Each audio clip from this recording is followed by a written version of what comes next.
Hi guys, David Easterbrook here. I'm a little tired right now. I just finished a 2-hour presentation for the local Bonsai Society on fall fruiting bonsai, and I just want to give you a little summary of the talk I just gave in French.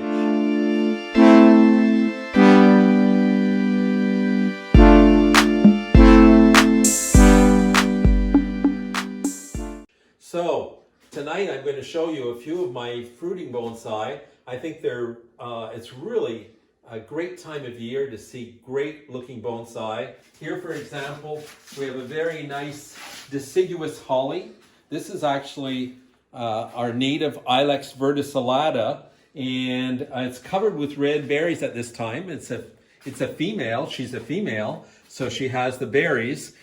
She has to be pollinated by a male, though. And in another few weeks, all the leaves will fall off, and she'll be even more spectacular. Okay. Over here, it's not a fruiting bonsai, but this is an elliagnus. Okay. Thorny elliagnus. And right now, it's just starting to flower. They flower in the fall at this time of year. They have little white flowers that look like little lilies of the valley and smell just as sweet.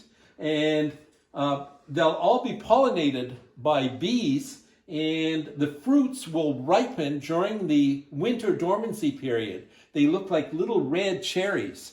A very exciting fall bonsai. Over here, we have, of course, fall fruiting bonsai classic. This is an apple tree. It's a crab apple. It's a Japanese variety called Hime Ringo. Ringo means apple. Hime means beautiful or princess. So this apple tree is over 40 years old, and you can see the little apples. They're not quite ripe yet. They'll be completely red, and I have to remove some so they don't weaken the tree too much. But it's a wonderful apple tree to grow as a bonsai. It's almost impervious to rust and many other apple diseases. It grows really well as a bonsai, so I would recommend this.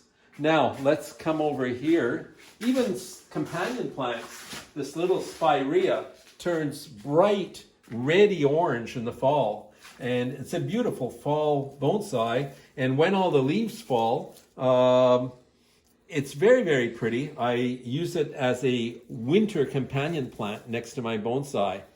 Here's another exciting fruiting bonsai that we often tend to neglect. This one here is an Euonymus, or a spindle tree, okay? And here you can see the little red fruits. They're not quite ripe yet. When they ripen, they'll open up.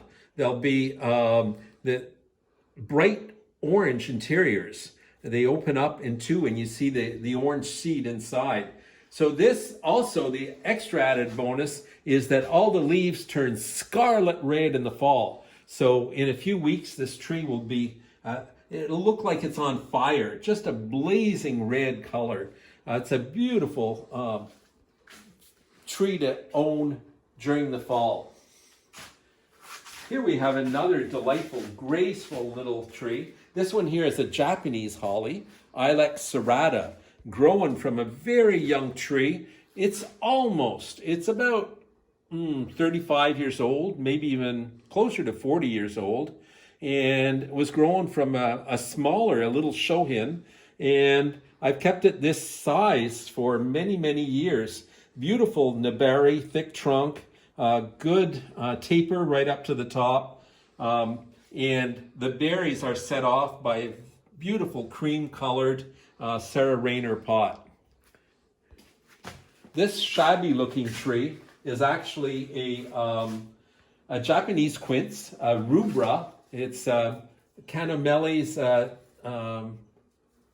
lagenaria, and you can see the big quince fruits on it. And the reason why it looks so shabby is because I don't prune it during the whole summer. I stop pruning around the middle of May and just let it grow out.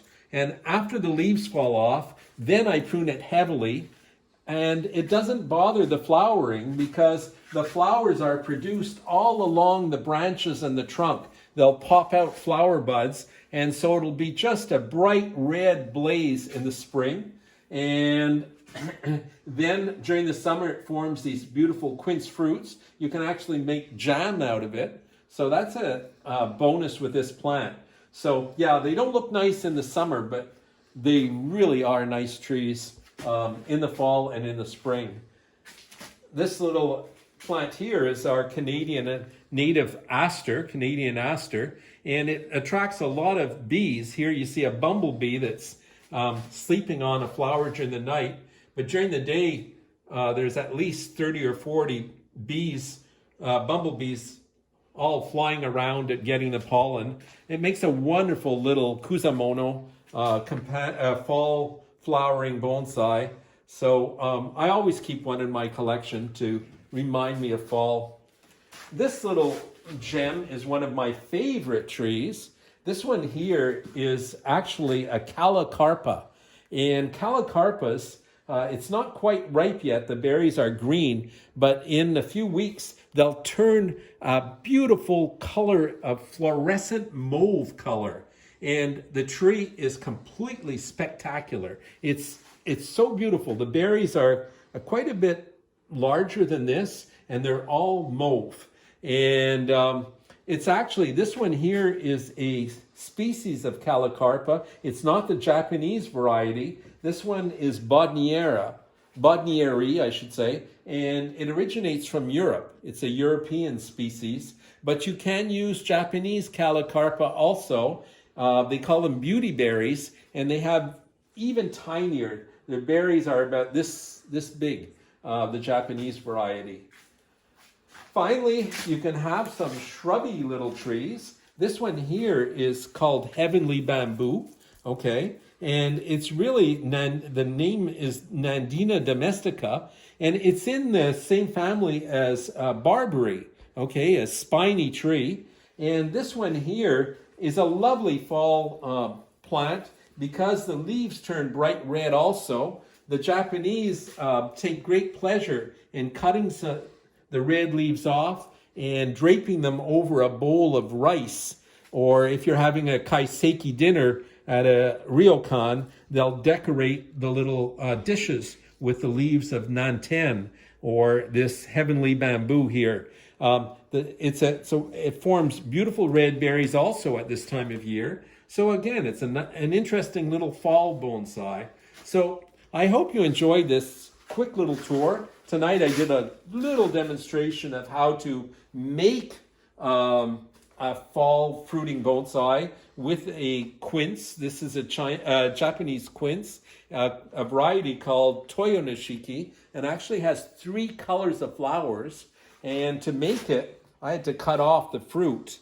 The fruit was right on this branch here, and I had to cut it off because the tree is so small, I didn't want it to weaken the tree.